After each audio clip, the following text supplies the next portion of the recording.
When Ma said, let's go out that Sunday, I thought it was going to be one of our usual walks by the lake or through the town. What a surprise it was that we would be gone not for one or two or three, but for 7 full days to a faraway mountain from where there was no place higher to go. And each night, as I looked at the speckled world, there were stars that twinkled above me. And then came the clouds, and I couldn't tell land from the sky. It was my 8th birthday, and Ma and Papa wanted to make it special. Little did I know that it would be our last trip together. One night, soon after we returned from the trip, Papa woke me up and calling out, Rongmon! Rongmon! Hurry up! We need to take Ma to the hospital! As Ma and Papa went inside to see the doctor, I sat outside in the corridor and I saw there was this wrinkly old woman who sat on a wheelchair. I smiled at her once, twice. I was hoping that she would smile back, but she looked at me and didn't say anything. Was she awake? Was she asleep? Was she even real or just a statue? I wondered. Later that evening, Papa told me that Ma was not well. Well, my school was closing this summer, and around that time, Ma told me that she would not go to work anymore. I thought this would be fun. But every time I would ask her, can we go out? Or can we do something? She would reply, not today, Rongmon. Things were happening to Ma. It was as if she was becoming old.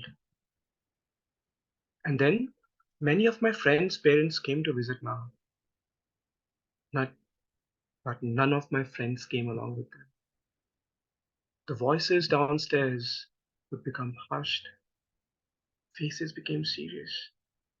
And just like that happened in the hospital, I heard someone say, she's going away. There's nothing. I spent the rest of the day in my room, questions in my head, like fireworks in the dark. Going away? Where? Nothing can be done? Why not? Should I ask Papa? Maybe not, I thought. It was best, I thought, that I didn't tell anyone that I knew what I knew. Ma used to say, what you think, you become. So, when I woke up next morning, I found that one thought that would make things all right, just as they were before. So I came down to the breakfast table and I declared, how about the three of us go out again? I was so thrilled by the idea. Ma and Papa looked at each other. Ma held my hand and said gently, not today, Wrong. But why not? I asked. I'm tired, she said. How about tomorrow then? I don't know. Then when, Ma? We ate our breakfast in silence. As I was getting up, Ma made a suggestion. Why don't you two go out? But I objected. I don't like that. I want all three of us to go. It won't be the same. But then Papa said, Rongmon, how about we bring the outside back home to Ma? How? And Papa went to his room, brought a camera to me, and off I went. Papa and I went through the woods, the mountains, the rivers, the pastures of land. And I would keep thinking, what would Ma love to see today? And I clicked every single thing.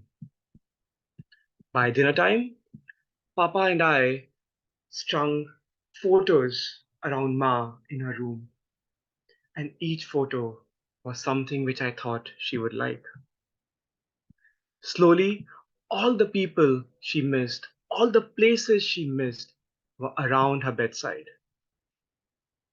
On most days, she would listen.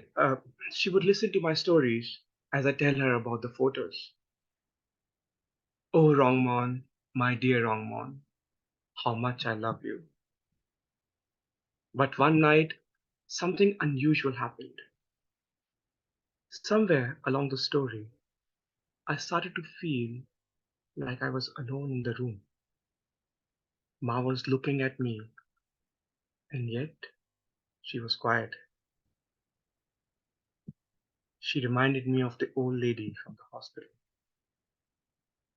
I leapt to her side, held her tight, and demanded her, tell me what you like to see tomorrow. Tell me, please. I wanted to know that she was there. I waited for an answer, and I waited, and I waited. The whisper at the back of my head began to grow into a shout, into a siren. She is going away. There is nothing that you can do. And it grew and it grew and it grew. I got out of the bed, I pulled the strings, and I threw all the photos away and I ran into the forest. She's going away is all I could hear in my head. The next morning when I woke up, there was a familiar fragrance, the talcum powder and the ointment. I was lying in my mom's warm embrace. Each breath of hers trickled the back of my head. As I looked around, I saw that the photos were back on the wall, but they looked different.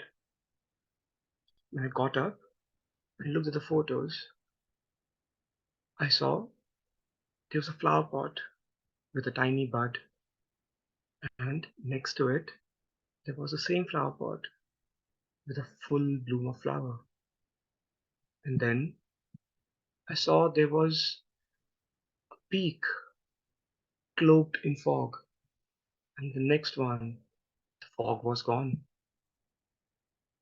And then I noticed that there were photos of me.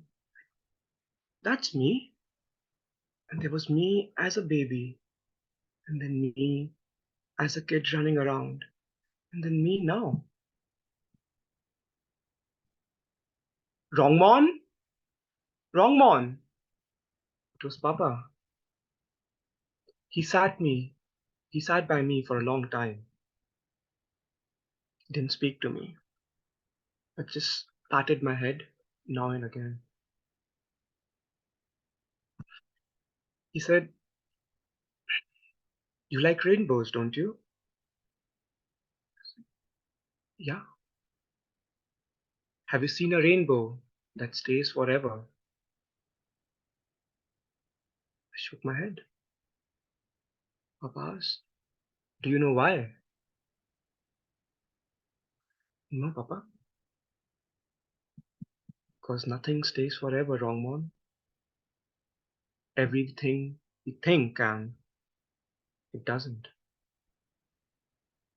Some changes we like, and some we don't.